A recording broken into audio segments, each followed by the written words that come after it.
doing this cover for another book, which I'll show you. Just trying to work really quickly because this is drying really quickly. I'll speak to it in a minute.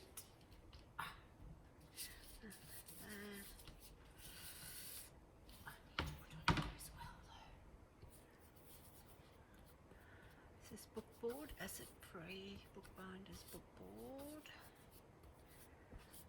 that I have had sitting around in the studio for a long time. But if you Google it on Amazon, or get it from Amazon at least, but if you Google, I'm in Australia, Tasmania, and there are local providers, as in Australia, of this bookbinders bookboard.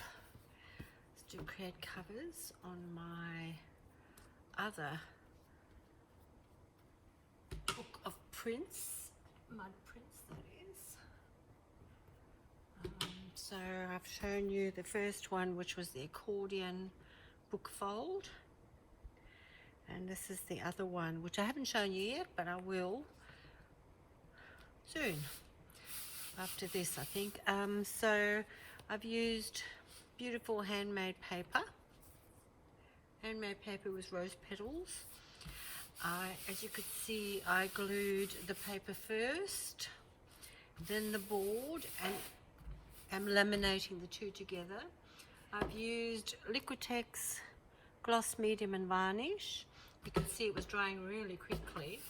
I'm sure the matte medium would be the same, particularly since we're working over quite a large area. Now I need to make sure, before I complete this side of the book cover, I need to make sure that there are no wrinkles, that it's adhering and laminating to each other. So some petals are coming off, but that's fine because we can just paste them back on like collaging. So, look at that beautiful one. They have quite a few like hearts. Oh, lots of hearts. So looking, okay, they're rose petals for sure. Now, if you wanted to make sure, so I'm looking and feeling as I go along, ensuring that it's laminating. But if you want to make proper sure, or extra sure, I'll get a sheet of paper.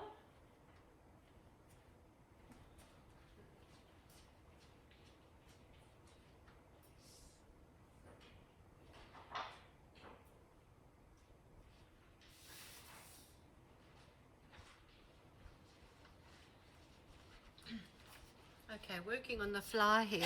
So I've got a sheet of blank paper, and I can rub really well, but I can use my bone folder to smooth out any glue that's not laminated to the page.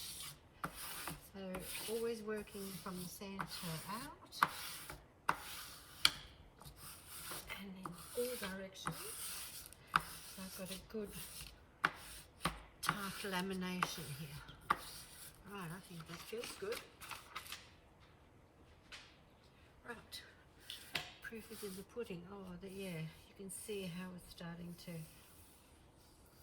grab those edges as well. You can see some of the bookboard colour coming through. That's good. Now, some rose petals are off. That's okay. Now I just need to put this aside and give this a clean, because we've deposited some glue on those, from those edges of my sheet. So I'll just get a spray and clean.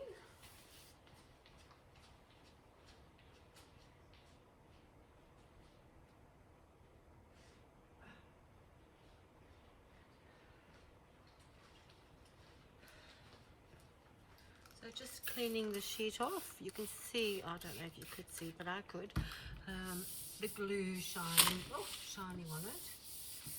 This is a plastic sheet. Again, I've had it in my studio for a while, a couple of years. I don't know where I got it from. But I'm in Tasmania. Most things come from suppliers in Australia.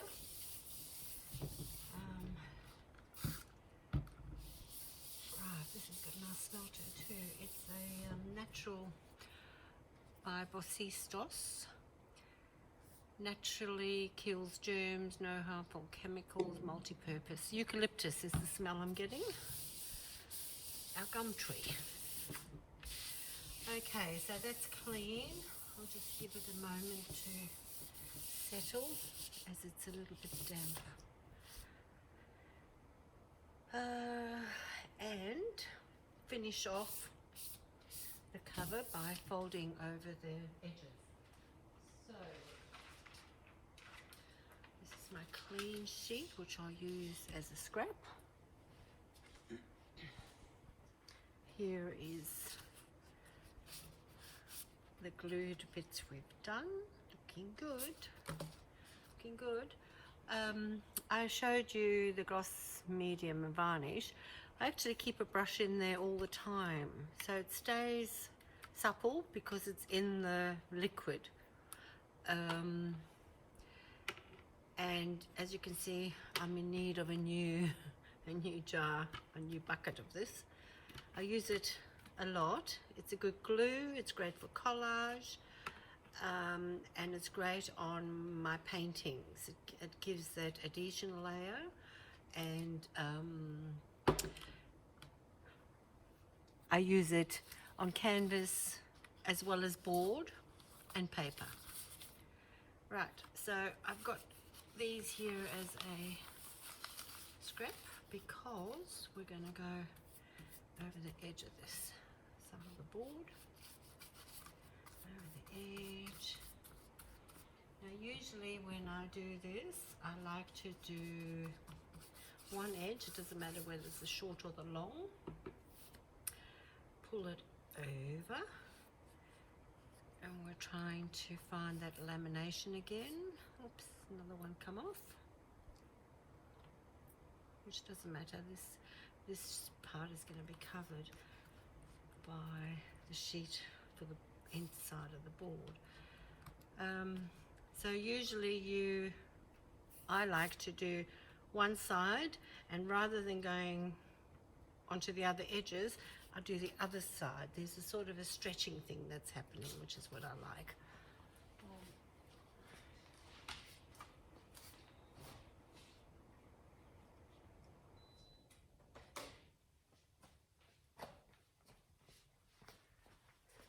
Okay, it's just getting a bit hot. Turn the aircon heater off. What time is it? We're coming into 6 o'clock here. So autumn is really cooling down outside. So the heater, it's a reverse cycle conditioner, will be on overnight on low because of the condensation that happens. I'm in a big shed, beautiful big shed. Okay, laminating it down, feels good. There's another petal which we can use, and another little bit. Right, so changing the scrap material up so that we don't deposit any glue where we don't need it. So you can see I've done the two opposite sides. Now I'm going to do the other two. So there's a stretching thing that happens. Oh, an evenness about it. Now we're getting to the section where we need nice, neat edges. So using our bone folder again, you can see I had cut away from the edges. This one more cut away than this one. But what you do is you poke that in so it's out of the way, because you want a nice, neat, sharp edge. Oops. More glue. So you just poke that one away inside and then pull it over to get a nice edge. Oops, not so nice there. I could have cut a bit more away, but not. Once you've done it, you've done it. So there you go. Bit of a fiddle.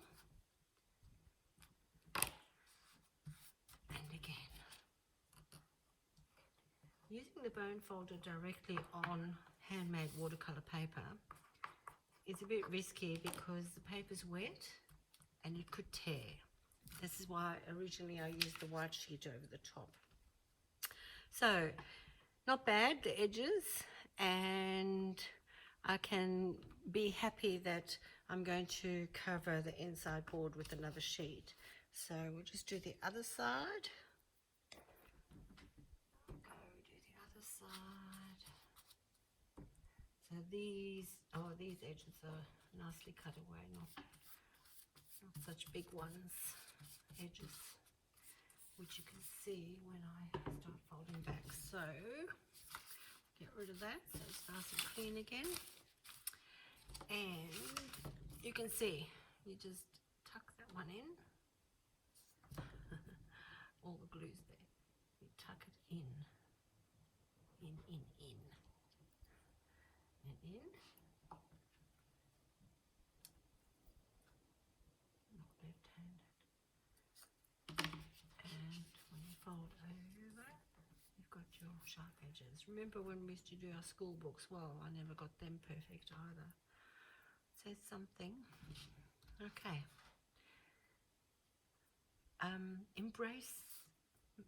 Embrace the imperfections. Says a lot about personality, I think. I'm not perfect, and I do enjoy the look of the artist's hand. Not sloppy, not to be sloppy, but to show that it's handmade, that the artist has had a hand in it. Okay, this is looking good. It's already starting to turn on itself, buckle, because you've wet one side of the board. This is pretty damp, it's cool, and so it will contract. The book board is also paper based, so that's absorbed the moisture as well as the paper, so they'll both be contracting at the moment. That's fine, because once you put the other sheet on here, you'll be wetting it again with the matte medium, the varnish medium, and so then it will bend back the other way and straighten out. It's all good. So I've got another one to do, so I'll leave that for the time being as far as the video goes, and tomorrow I'll show you both boards covered, and we'll do the inside covers. Thanks for watching. This is Gina from Blackfish Arts Tasmania. I am just following up on a couple of bookbinding projects. These two are about mud prints that I've printed, having experienced a flood on the studio floor. The first day was disappointing when I saw it, but once I got a hang of what was happening on the floor, I spent the whole day taking photos of these beautiful mud patterns. Go have a look at the accordion book. That's got a show of the prints on it. Once I've done the covers and shown you, I'll go back and show you the book of prints, which is this size, A3, and it folds over in a Japanese style binding, while the little accordion book is an accordion book that we've just created a box for. Okay, thanks for watching. See you next time. Bye.